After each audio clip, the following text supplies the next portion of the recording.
Hey, what's up, everybody? Today we're going to go over Brainpan by Vulnhub. It should be called Brain Pain because it kind of is a pain in the ass. It is a buffer overflow exploit that we're going to be working on. Great lesson if you're working on your OSCP like I am. But for starters, you need to download the VM at vulhhub.com, and from there have it running in another window while you have your Kali Linux booted up. From there, we're going to start NetDiscover. And it's going to scan our local network for IP addresses. It shouldn't take very long. If it is taking too long, there's something wrong. So you can look at my last video for how to use NetDiscover, but it's really simple. Just make sure sometimes you have to explicitly put the network interface in the command. But after you run it, you shouldn't have to do that any longer. So our IP address that we're going to take a look at is actually this 135 address. Again, by process of elimination, I was able to determine that. You can just try for starters to browse to it. It's always a good idea. And we get a problem loading the page, so that's no good. The next step, we're going to browse to my folder where I have the nmap scan saved. And we're going to take a look at the results there.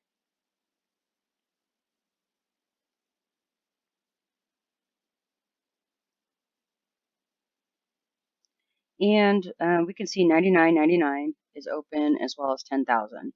And the most interesting part, I'm going to avoid anything that says Abyss for now, and MGMT is the Management Council. So I've had a little problem walking through this box, that's why I'm going through it again. But let's go ahead and browse to these ports. I will give a hint though that we're going to be running Derby next, like we typically do.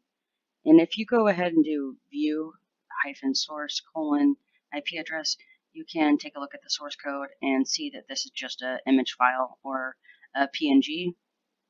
If you look at the other port 9999, we get this, but it looks like it's just static HTML code. There's nothing going on with this at all. There's nowhere we can input any information, so there's nothing we can do with it. Let's go ahead and start up Dirbuster. I prefer that. It opens the application for you if you just enter in Dirbuster. We'll enter in our target IP and the port. So let's just do the 10,000. Kind of cut to the chase here on that. That's the one we're going to be looking at for Dirbuster. And what this is going to do is you're going to select a Word file to use against this. It's going to have a whole bunch of common folder names that are used on web servers. So it's going to try to traverse through those common names and see if any of those will work if we try browsing to them.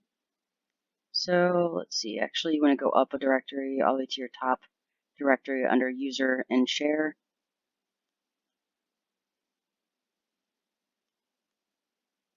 And from there you'll want to go to Dirbuster.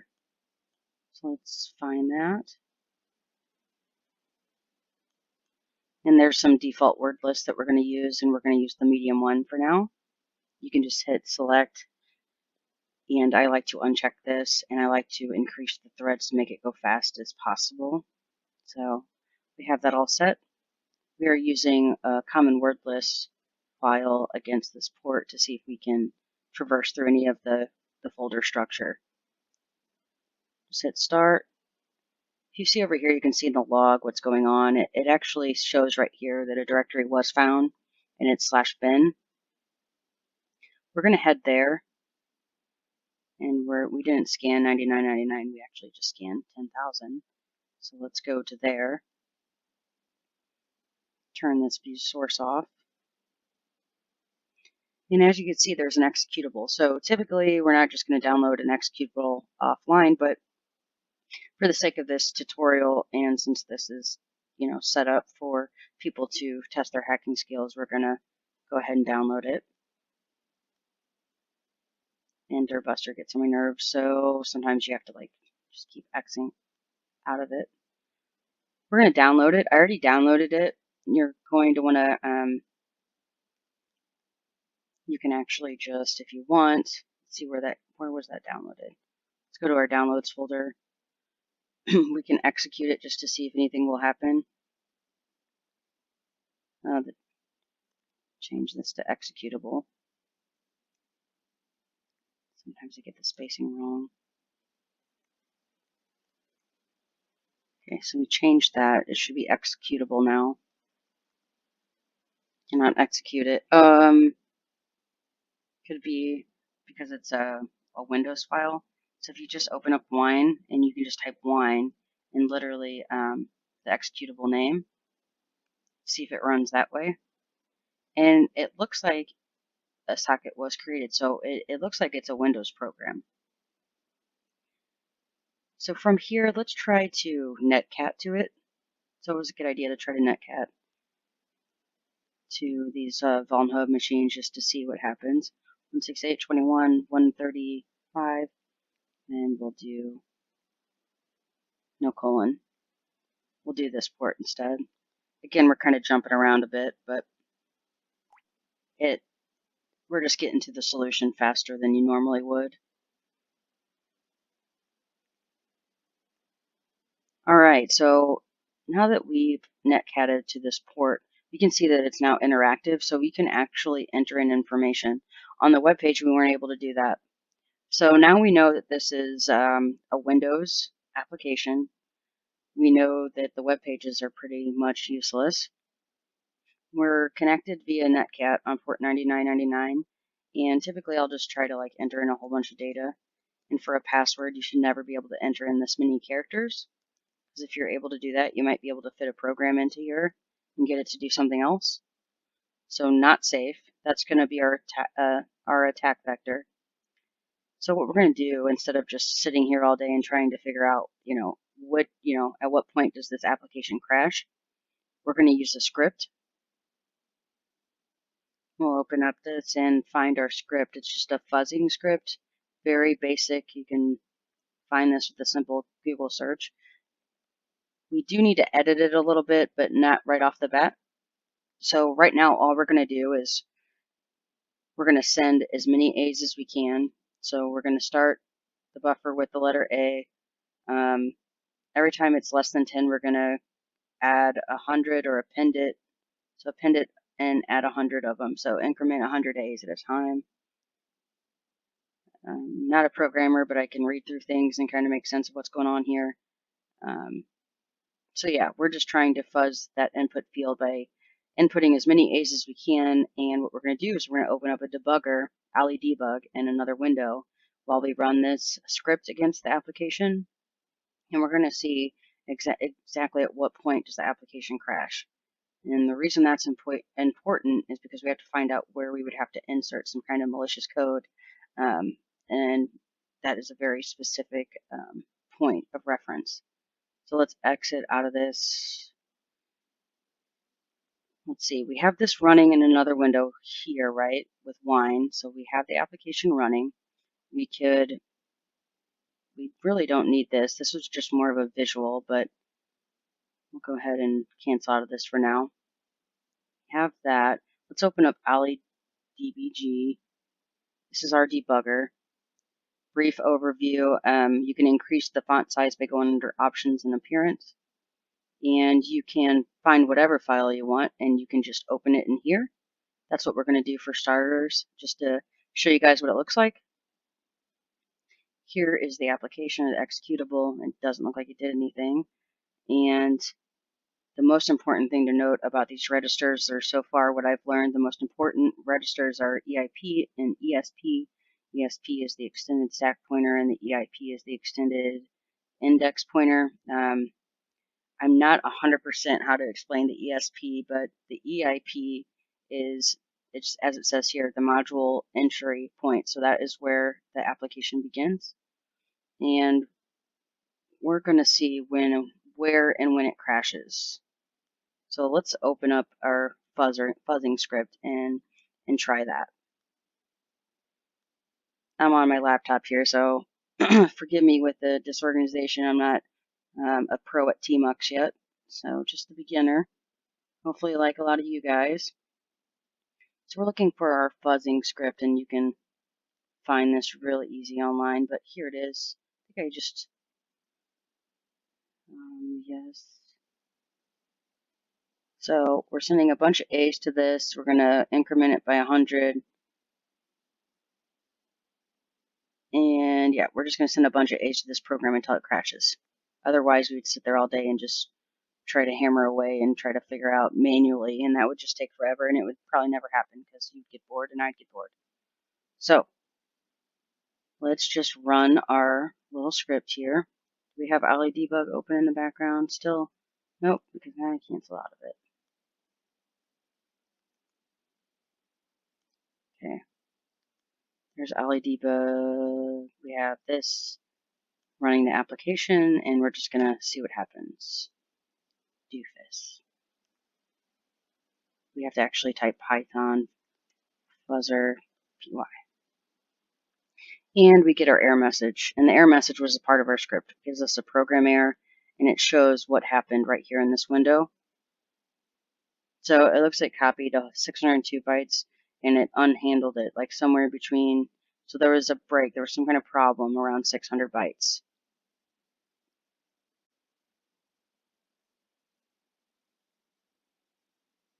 Okay, so we were able to crash the application, and that's great.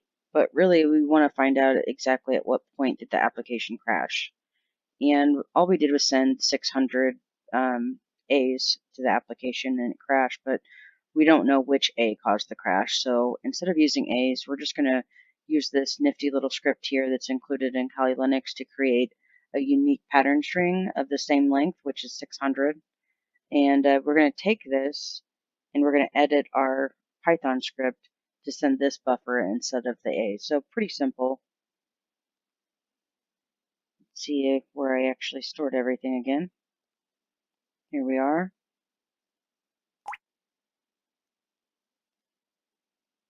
So I just inserted our buffer here. We got rid of that that instruction to add or append a certain amount of characters. This time it's just a defined block of 600 characters here. And all I did is change like the print statement. That's all that really happened. Everything else is pretty standard as far as importing this socket library from Python. Okay, exit. We're just going to start up Brainpan again with wine. You have to make sure you're at root, or I do anyways. Okay, so that has been started. Let's go ahead and open up Ali again. We want to attach this process to it, and then when we send something to Brainpan, we'll be able to see what happens. So we're attaching this. We haven't sent it anything, so that's why you don't see anything yet. Go ahead and minimize this. And also, all right, so should just be able to do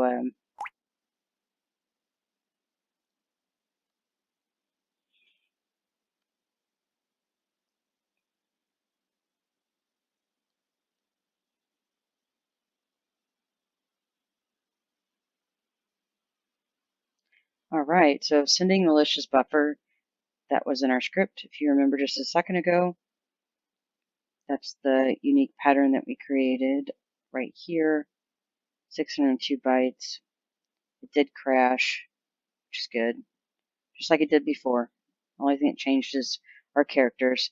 And this time we're going to pay attention to what the EIP number is. Let's just go ahead and copy that down. So 357.24.134 is the point at which the application crashed. It's important to note that as we continue. So let me look at, let me see my notes really quick. Okay, so got the new EIP. Actually, I think it's the ESP. I get those confused, but yeah, it is the EIP. We did the offset. Okay, we actually did not do the offset yet. So let's go ahead and run our other script that we need to run. Brainpan is up still. So what we need to look for this time is, again, back to root. Let's locate the pattern offset script. And this is going to exactly identify how many bytes did it take. So before, like when we were using the A's and we sent 600 A's, we didn't know which A broke the application. This time it's going to say, 524. That's the A that broke it. And in this case, it's just looking at our pattern and identifying it for us. Okay, so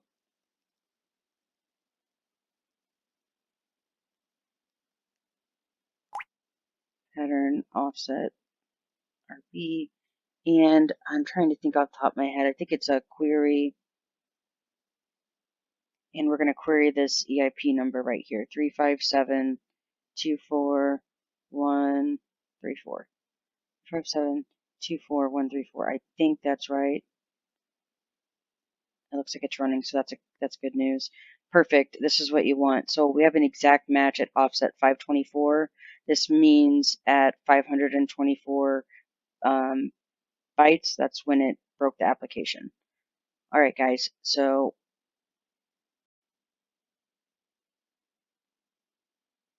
okay, in the next video, we're going to test some bad characters. Make sure that no matter what we throw, no matter what our shellcode has, it's going to accept it and it's not going to stop running for any reason.